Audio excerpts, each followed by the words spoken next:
ఈ తేడా తెలుసుకోవాలండి. వైష్ణవం వేరు, శ్రీ వైష్ణవం వేరు. మొట్టమొదటి నుంచి ఉంది వైష్ణవం. విష్ అనేటటువంటి సంస్కృత ధాతువుకి వ్యాపనశీలత అని అర్థం. All pervading, సమస్తమునందు వ్యాపించినవాడు. సమస్తమునందు వ్యాపించినటువంటి పరతత్వాన్ని, అంతర్యామిగా అందరిలో ఉన్నటువంటి పరతత్వాన్ని ఆరాధించే సంప్రదాయానికి వైష్ణవం అని పేరు. దానికి ఇదిగో ఈ పద్ధతిలోనే చెయ్యాలని దానికి కొంచెం స్పెసిఫై చేసింది ఏదైతే ఉందో అది శ్రీ వైష్ణవం.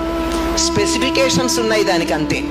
ఇది కాదండి అని చెప్పి కన్నడ ప్రాంతంలో వీరశైవం వచ్చింది.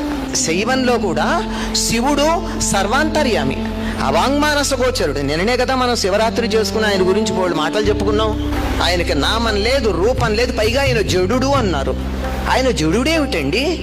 నృత్యం చేస్తూ ఉంటాడు. జడుడేమిటి అంటే ఆయన మన కోసం ఈ రూపంలో ఇట్లా ఉన్న ఆయన తత్వం జడత్వం. జడత్వం అంటే కదలిక లేదు. కదలిక ఎందుకు లేదు? కదలడానికి చోటు లేదు. సమస్తంలో వ్యాపించాడు. ఎలా కదులుతాడండి? అంతట్లో ఉన్నాడు. ఈ సీసాలో నీళ్ళు ఇలా ఉంటే మూత ఇలా కదులుతోంది.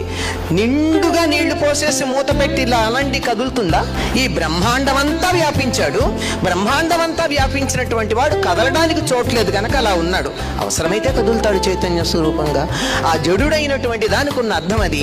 అటువంటి వాడు శివుడు అని చెప్పి, సర్వవ్యాపి అయినటువంటి వాడు విష్ణువు అని చెప్పి ఈ రెండిటికి పేర్లు మార్చారంతే. ఇంట్లో ఒక పిల్లవాడు ఉంటే తాతగారి పేరు పెడితే నాయనమ్మ పేరు పెట్టి పిలవదు పిల్లాడిని. నాయన, కన్నా అంటుంది. ఎందుకంటే భర్త పేరు పెట్టి పిలవడం అన్నది ఒకప్పటి పద్ధతిలో కాదు గనక, ఒకప్పటి పద్ధతి కాదు గనక.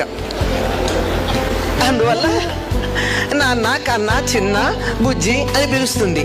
ఇంకోళ్ళు ఇంకో పేరు పెట్టి పిలుస్తారు. తిట్టాల్సి వస్తే బాగుండదని కోడలు ఏం చేస్తుంది? కొడుకుని ఇంకో పేరుతో పిలుస్తుంది. మామగారి పేరు పెట్టి తిట్టకూడదు కదా, కొట్టకూడదు కదా.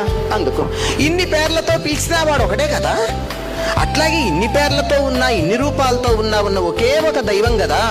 దానికి ఎవరు నచ్చిన పేరు వాళ్ళు పెట్టుకుంటారు, వాళ్ళ ఇష్టం. దానివల్ల ఇబ్బంది ఏం లేదు. కాకపోతే ఇలా ఉన్నటువంటి శివుణ్ణి శివుడు మాత్రమే దైవం అని చెప్పిన వాళ్ళు వీరశైవులు. తేడా ఉందండి వీరశైవులకి, శైవులకి, వైష్ణవులకి, శ్రీ వైష్ణవులకి.